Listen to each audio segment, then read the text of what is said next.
नमस्कार दोस्तों, मैं सुनील यादव आपके अपने इस स्काई गुरुकुल क्लासेस में आप सब लोगों का स्वागत करता हूं और उम्मीद करता हूं कि काफ़ी बेहतर समय से आपका पूरा टाइम कट रहा होगा और आपकी तैयारी भी काफ़ी जमकर हो रही होगी।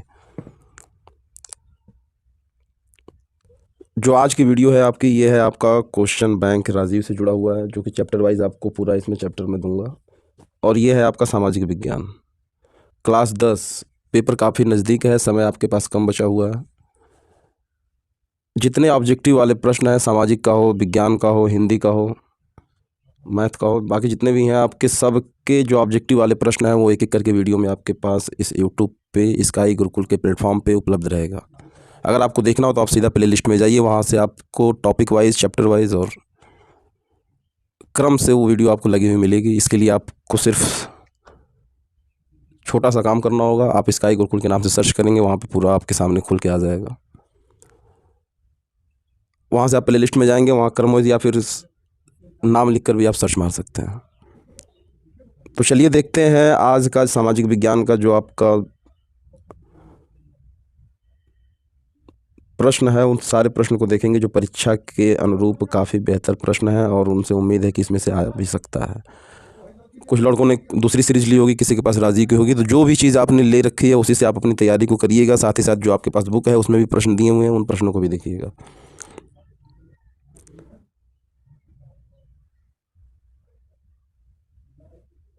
तो इसमें मैं बता दूं आपसे कि इकाई के अनुरूप बटा हुआ है। भारत और समकालीन विश्व 2 इतिहास ये आपका 20 नंबर, समकालीन भारत 2 भूगोल ये आपका 20 नंबर, लोकतांत्रिक राजनीति ये आपका 15 और आर्थिक विकास की समझ ये आपका 15। टोटल आपका 70 नंबर का जो आता है प्रश्न वो इसमें से आपको देखने को मिलेगा। इकाई फर्स्ट में हम देखेंगे इतिहास को, इससे जुड़ी हुई जितने भी ऑब्जेक्टिव प्रश्न हैं उन प्रश्नों को भी, अगर लॉन्ग वाले भी प्रश्न आपको चाहिए तो आप बता सकते हैं कमेंट में, हम उसको भी आपको प्रोवाइड करा देंगे। लेकिन आपके पास जो आपका नोट्स है सबसे पहले आप उसको देखिएगा, उसका रिवीजन करिएगा। इस वीडियो को भी आप रिवीजन के तौर पे ही लीजिए, क्योंकि आपका नोट्स पहले है वो आपके लिए काफ़ी सर्वोत्तम होगा। तो इकाई 1 भारत और समकालीन विश्व 2 इतिहास, यहाँ पे इतिहास की बात करेंगे। इससे जुड़ा हुआ जितना भी ऑब्जेक्टिव प्रश्न है उन प्रश्नों को देखेंगे। इसमें एक प्रश्न दिया होगा, उसके 4 ऑप्शन दिए होंगे, उसमें से एक बताना है आपको कि कौन सा सही होगा। ये आपका है चैप्टर, जिससे कितने कितने अंक आएंगे ये भी आप देख सकते हैं। यूरोप में राष्ट्रवाद का होता है, यानी कि खंड 1 की बात कर रहा है, घटनाएं और प्रक्रियाएं, इससे 8 अंक आएंगे, जिसमें से यूरोप में राष्ट्रवाद का उदय और भारत में राष्ट्रवाद। खंड 2 है आपका जीविका, अर्थव्यवस्था एवं समाज, इसमें आपका आ जाएगा भूमंडलीकृत विश्व का बनना और औद्योगिकरण का युग। खंड 3 में आपको दिया है रोज़ाना की जिंदगी, संस्कृति और राजनीति, इसके अंदर आपका मुद्रण, संस्कृति और आधुनिक विश्व। और छठा नंबर है आपका मानचित्र कार्य, जिसमें इतिहास का रूपरेखा, राजनीतिक मानचित्र इसमें बताया, इससे 5 अंक आपके आएंगे। उसी तरह समकालीन भारत 2 भूगोल, तो जब भूगोल का करेंगे तो उसमें देखा जाएगा। सीधा चलते हैं प्रश्न पे, जो आपका चैप्टर है उस देखिए यहाँ पे विषय सूची दिखाया है इसमें कि भारत और समकालीन इतिहास के अंदर आपके कितने चैप्टर हैं, टोटल 5 चैप्टर हैं।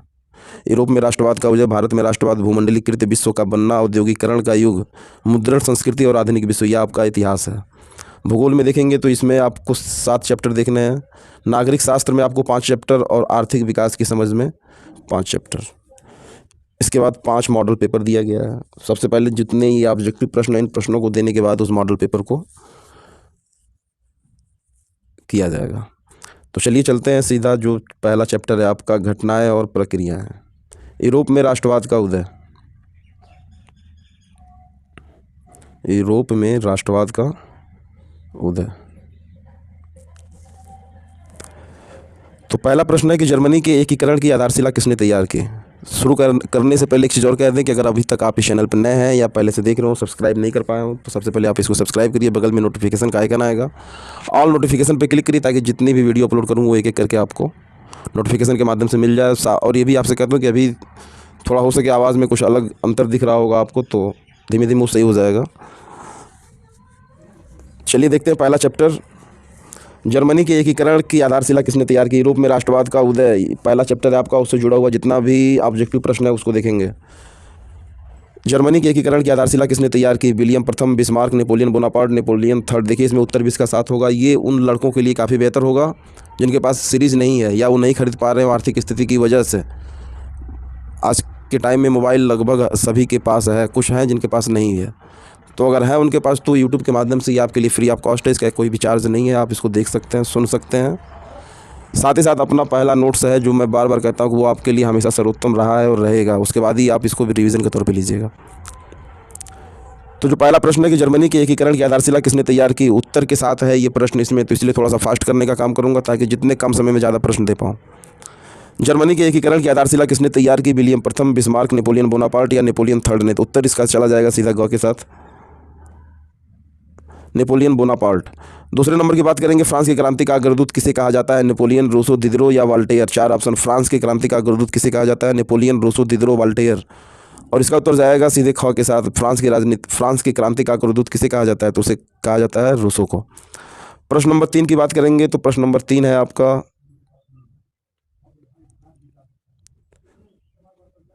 प्रश्न नंबर 3, सामाजिक उपबंध, सामाजिक उपबंध नामक पुस्तक का लेखक कौन था? रूसो, मॉन्टेस्क्यू, नेकर या दिदरो। सामाजिक उपबंध, जिसे आप सोशल कॉन्ट्रैक्ट कहते हैं, सामाजिक उपबंध नामक पुस्तक का लेखक कौन था? रूसो, मॉन्टेस्क्यू, नेकर या दिदरो। तो उत्तर जाएगा इसका क के साथ, सामाजिक उपबंध का नामक पुस्तक का जो लेखक था वो था आपका रूसो। अगला प्रश्न देखेंगे, 1789 ईस्वी में फ्रांस की क्रांति के समय किसका शासन था? जी, 1789 ईस्वी में फ्रांस की क्रांति के समय किसका शासन था? लुई 14वें का, लुई 16वें, लुई 15वें या नेपोलियन का। तो इसका उत्तर चला जाएगा ख के साथ, यानी कि 1789 में फ्रांस की क्रांति के समय लुई 16वें का शासन था। बात करेंगे अगले प्रश्न की, तो अगला प्रश्न है आपका कि फ्रांस की क्रांति में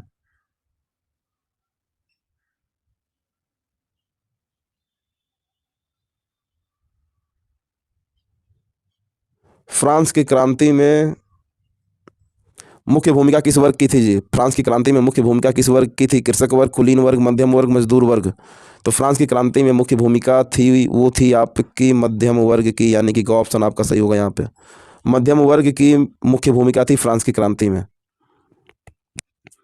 अगला प्रश्न है, मॉन्टेस्क्यू ने किस सिद्धांत का प्रतिपादन किया? राजतंत्र, समाजवाद, प्रजातंत्र, अधिकार विभाजन। मॉन्टेस्क्यू ने किस सिद्धांत का प्रतिपादन किया? राजतंत्र, समाजवाद, प्रजातंत्र, अधिकार विभाजन। तो इसका उत्तर चला जाएगा आपका घ के साथ, यानी मॉन्टेस्क्यू ने अधिकार विभाजन सिद्धांत का प्रतिपादन किया। मॉन्टेस्क्यू ने अधिकार विभाजन सिद्धांत का प्रतिपादन किया। देखेंगे अगले प्रश्न को, तो यहाँ पे आपका अगला प्रश्न है,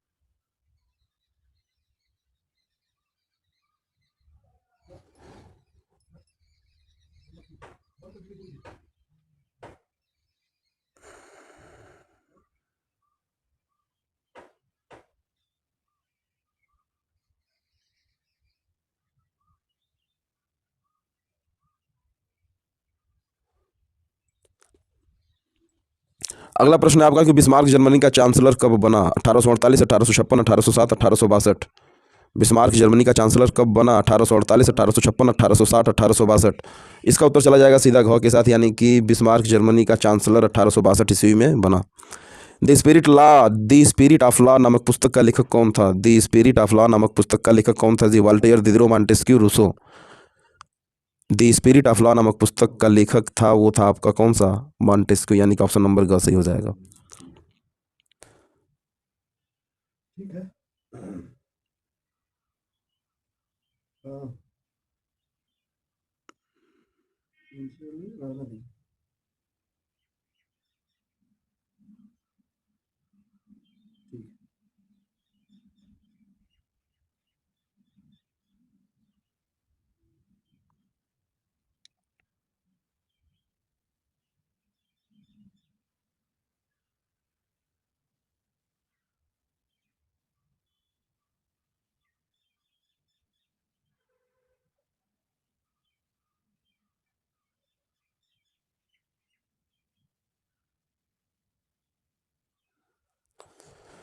चलिए, इटली का एकीकरण कब पूरा हुआ? 1871, 1873, 1876, 1889।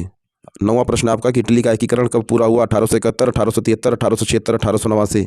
इसका उत्तर चला जाएगा सीधा कि इटली का एकीकरण 1871 ईस्वी में पूरा हुआ। उत्तर का यहाँ पे इसका सही हो जाएगा। अगला प्रश्न, फ्रांस की क्रांति हुई थी कब हुई थी जी? 1788 में, 1789 में, 1790 में, 1787 ईस्वी में। फ्रांस की क्रांति कब हुई थी ये पूछा आपसे, उत्तर जाएगा इसका ख के साथ। फ्रांस की क्रांति आपकी हुई थी 1789 ईस्वी में। देखिए इसका उत्तर भी इस किताब में साथ ही साथ दिया हुआ है, इसलिए यहाँ पे आपको उत्तर के साथ ही देखना होगा। कम से कम आप ये देख के जान पाएंगे कि किस तरीके से प्रश्न आ सकता है, किस प्रकार वो घुमा के पूछ सकता है। आपको लग रहा होगा कि नहीं काफ़ी धीमा है, तो स्पीड आप बढ़ाकर भी इसको देख सकते हैं। फास्ट लग रहा होगा तो स्पीड घटाकर भी देख सकते हैं। चलिए देखेंगे अगले प्रश्न को। अगला प्रश्न आपका कि यंग इटली सोसाइटी का संस्थापक कौन था जी? गैरिबाल्डी था, Bismarck, Cavour, Mazzini. Young Italy Society का संस्थापक कौन था? Garibaldi, Bismarck, Cavour, मैज़नी। उत्तर जाएगा इसका घ के साथ। यंग इटली सोसाइटी का संस्थापक था आपका मैज़नी। राष्ट्रवाद का प्रारंभ किस देश से हुआ? France, Bharat, Germany, Italy. राष्ट्रवाद का प्रारंभ किस देश से हुआ जी? फ्रांस, भारत, जर्मनी या इटली। तो इसका उत्तर जाएगा क के साथ। राष्ट्रवाद का प्रारंभ फ्रांस देश से हुआ। अगला प्रश्न है कि इटली का एकीकरण किसके नेतृत्व में किया गया? ज्यूसेppe गैरिबाल्डी के, ऑटो वॉन बिस्मार्क के नेतृत्व में, नेपोलियन के नेतृत्व में या विलियम प्रथम के नेतृत्व में? इटली का जो एकीकरण किया गया था वो किसके नेतृत्व में किया गया था ये पूछ रहा आपसे। चार ऑप्शन है, Giuseppe Garibaldi, Otto von Bismarck, Napoleon और विलियम प्रथम। तो इसका उत्तर चला जाएगा वो आपका जाएगा सीधा क के साथ, यानी कि इटली का एकीकरण जब किया गया था तो उसमें जो नेतृत्व किया था, नेतृत्व तो वो थे आपके ज्यूसेppe गैरिबाल्डी के द्वारा नेतृत्व किया गया था इटली के एकीकरण में। अगला प्रश्न है, पुनर्जागरण युग का अभ्युदय किस देश में हुआ था? पुनर्जागरण युग का अभ्युदय किस देश में हुआ था? रोम, इटली, ब्रिटेन या अमेरिका? तो पुनर्जागरण युग का अभ्युदय जो हुआ था वो आपका इटली में हुआ था। ख ऑप्शन सही हो जाएगा। अगला प्रश्न है आपका कि 1848 की फ्रांसीसी राज्य क्रांति के फलस्वरूप 1848 की फ्रांसीसी राज्य क्रांति के फलस्वरूप निरंकुश राजतंत्र की स्थापना हुई, सीमित राजतंत्र की स्थापना हुई, सैन्य शासन की स्थापना हुई या गणतंत्र की स्थापना हुई? तो 1848 की फ्रांसीसी राज्य क्रांति के फलस्वरूप गणतंत्र की स्थापना हुई। ऑप्शन नंबर घ आपका सही हो जाएगा। अगला प्रश्न है कि फ्रांस में गणतंत्र की घोषणा किस वर्ष हुई? फ्रांस में गणतंत्र की घोषणा किस वर्ष हुई? इसके अगले पिछले वाले प्रश्न पूछा था कि 1848 की फ्रांसीसी राज्य क्रांति के फलस्वरूप, यानी कि जो फ्रांसीसी राज्य क्रांति हुई थी वो कब है? तो 1848 की बात कर रहा है। क्या हुआ था? तो गणतंत्र की स्थापना हुई थी। और यहाँ पे पूछा है कि फ्रांस में गणतंत्र की घोषणा किस वर्ष हुई थी? तो 1848 में हुई थी। उत्तर जाएगा इसका ग के साथ। फ्रांस की गणतंत्र की घोषणा किस वर्ष हुई थी? तो 1848। 16 का ग ऑप्शन सही हो जाएगा।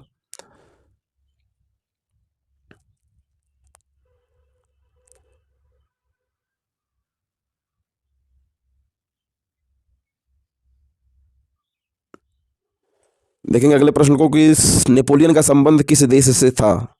नेपोलियन का संबंध किस देश से था? Germany, Italy, France, England. तो नेपोलियन का संबंध था वो किससे था? वो था फ्रांस का। नेपोलियन कहाँ का था जी? फ्रांस का था।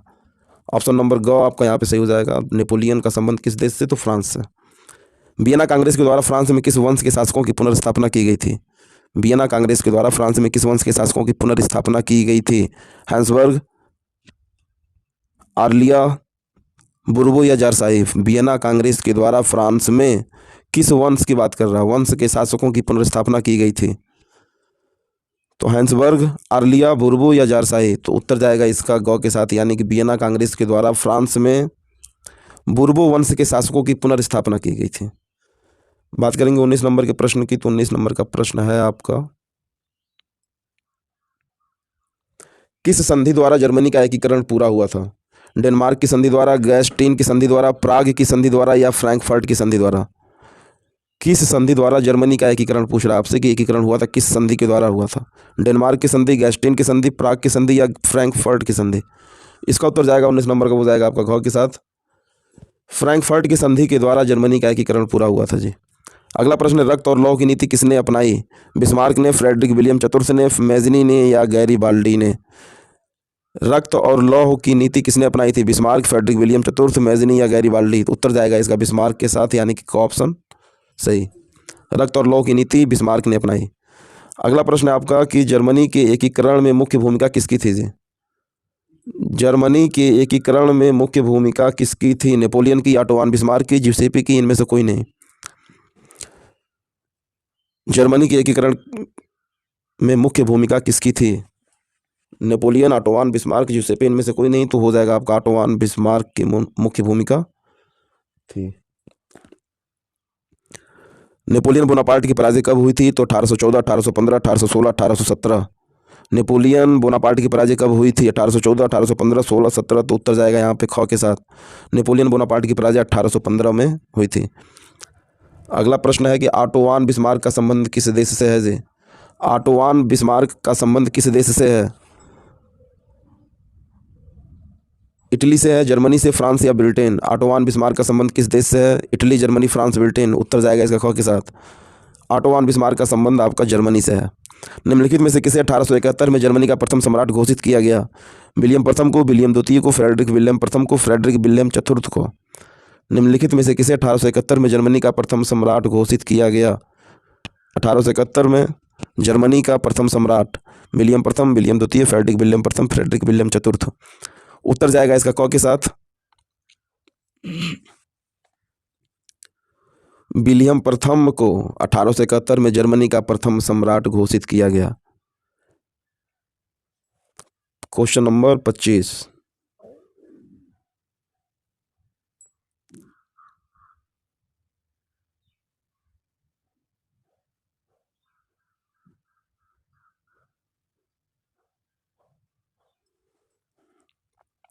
सत्रह सौ नवासी में फ्रांस किस प्रकार का राज्य था? संयुक्त राजतंत्र, सीमित राजतंत्र, प्रजातंत्र, गणतंत्र? तो 1789 में फ्रांस असीमित राजतंत्र था। असीमित, उसकी कोई सीमा नहीं थी कब कैसा रूप ले ले। ऑप्शन नंबर क चला जाएगा। किस प्रकार का राज्य था? तो असीमित राजतंत्र था, कोई व्यवस्था वहां पे बेहतर नहीं थी। 26 नंबर प्रश्न, निम्नलिखित में से कौन सा देश केंद्रीय शक्तियों में सम्मिलित था? केंद्रीय शक्ति की बात कर रहा है, किसमें से कौन सा देश है जो केंद्रीय शक्ति में सम्मिलित था? ब्रिटेन, फ्रांस, जर्मनी, रूस? ब्रिटेन, फ्रांस, जर्मनी, रूस। उत्तर जाएगा ग के साथ। जर्मनी था वो केंद्रीय शक्तियों में सम्मिलित था। बात करेंगे अगले प्रश्न की, 27 नंबर का प्रश्न। निम्नलिखित में से यह कथन किसका है जी? जब फ्रांस छींकता है तो बाकी यूरोप को सर्दी जुकाम हो जाता है। पूछ रहा है निम्नलिखित में से यह कथन किसने कहा था कि जब फ्रांस छींकता है तो बाकी यूरोप को सर्दी जुकाम हो जाता है? काबूर ने, बिस्मार्क ने, मैथ्सिनी ने या मैटरनिख ने? उत्तर जाएगा इसका घ के साथ, यानी कि मैटरनिख ने कहा था कि जब फ्रांस छींकता है तो बाकी यूरोप को सर्दी जुकाम हो जाता है।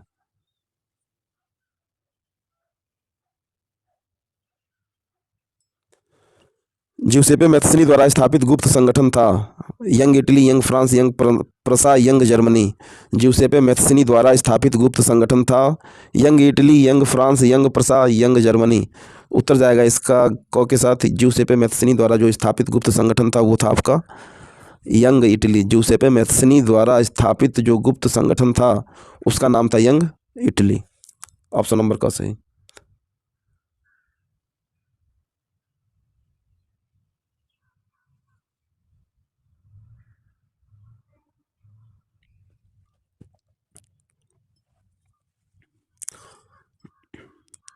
अगला प्रश्न है आपका कि जर्मन संस्कृत में वोक्सजिस्ट का आशय था।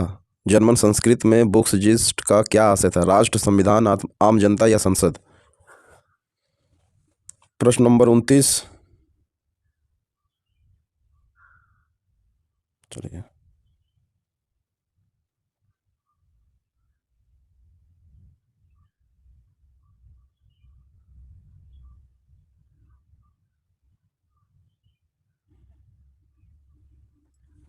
जर्मन संस्कृत में वोक्सजिस्ट का आशय था राष्ट्रवाद, संविधान, आम जनता, संसद? उत्तर हो जाएगा जर्मन संस्कृत में वोक्सजिस्ट का आशय था आम जनता, यानी ग ऑप्शन यहाँ पे आपका सही हो जाएगा। अगला प्रश्न है, ज्यूसेप्पे मेज़नी का संबंध था इटली के एकीकरण से, जर्मनी के एकीकरण से, इंग्लैंड के राष्ट्रवाद से, फ्रांस के राष्ट्रवाद से? ज्यूसेप्पे मेज़नी का संबंध था किससे जी? इटली के एकीकरण से, जर्मनी के एकीकरण से, इंग्लैंड के राष्ट्रवाद से या फ्रांस के राष्ट्रवाद से? तो उत्तर जाएगा इसका क।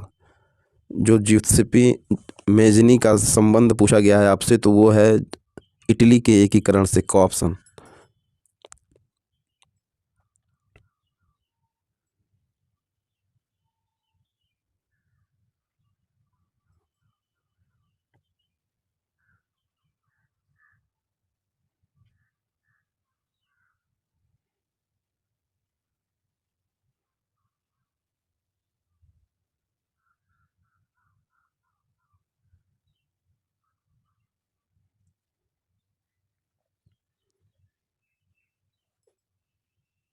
वियना की संधि कब हुई थी? 1814 में, 1815 में, 1816 में, 1817 में। वियना की संधि कब हुई थी? 1814, 15, 16, 17। तो उत्तर जाएगा ख के साथ। वियना की जो संधि हुई थी वो हुई थी आपकी 1815 में। 32 नंबर का प्रश्न है आपका कि निरंकुशवाद का तात्पर्य है। 32 नंबर प्रश्न, निरंकुशवाद का तात्पर्य है ऐसी शासन व्यवस्था जिसमें सत्ता पर जनता का अंकुश होता है, ऐसी शासन व्यवस्था जिसमें सत्ता पर किसी का अंकुश नहीं होता, ऐसी शासन व्यवस्था जिसमें सत्ता पर कुछ व्यक्तियों में अंकुश होता है, ऐसी शासन व्यवस्था जिसमें बहुसंख्यक का सत्ता पर अंकुश होता है। निरंकुशवाद। निरंकुशवाद का तात्पर्य पूछा है, एक बार सुन लीजिए आप लोग फिर, कि ऐसी शासन व्यवस्था जिसमें सत्ता पर जनता का अंकुश होता है, ऐसी शासन व्यवस्था जिसमें सत्ता पर किसी का अंकुश नहीं होता है, ऐसी शासन व्यवस्था जिसमें सत्ता पर कुछ व्यक्तियों का अंकुश होता है, या फिर ऐसी शासन व्यवस्था जिसमें बहुसंख्यक का सत्ता पर अंकुश होता है। इसका उत्तर जाएगा वो जाएगा आपका ग के साथ, यानी कि निरंकुशवाद उसे कहेंगे जहां ऐसी शासन व्यवस्था जिसमें सत्ता पर कुछ व्यक्तियों का अंकुश होता है, उसे हम कहेंगे निरंकुशवाद। देखेंगे अगले प्रश्न को, आपका पूछा है उदारवाद से क्या तात्पर्य है। उदारवाद से तात्पर्य पूछा है आपका 33 नंबर का प्रश्न। निजी संपत्ति का अभाव। उदारवाद से तात्पर्य पूछा है निजी संपत्ति का अभाव, राज्य द्वारा आर्थिक गतिविधियों पर पाबंदी, व्यक्तियों को स्वतंत्रता तथा कानून की समक्ष समानता, कुछ लोगों के हाथ में शासन की शक्ति। उदारवाद से क्या तात्पर्य है? निजी संपत्ति का अभाव, राज्य द्वारा आर्थिक गतिविधियों पर पाबंदी, व्यक्तियों को स्वतंत्रता तथा कानून की समक्ष समानता, कुछ लोगों के हाथ में शासन की शक्ति। तो 33 का उत्तर जाएगा वो आपका चला जाएगा सीधा ग के साथ, यानी कि व्यक्ति को स्वतंत्रता तथा कानून के समक्ष समानता है क्या उदारवाद। बात करेंगे अगले नंबर प्रश्न की, यानी कि 34 नंबर की। तो पूछा है कि निम्नलिखित में से किसे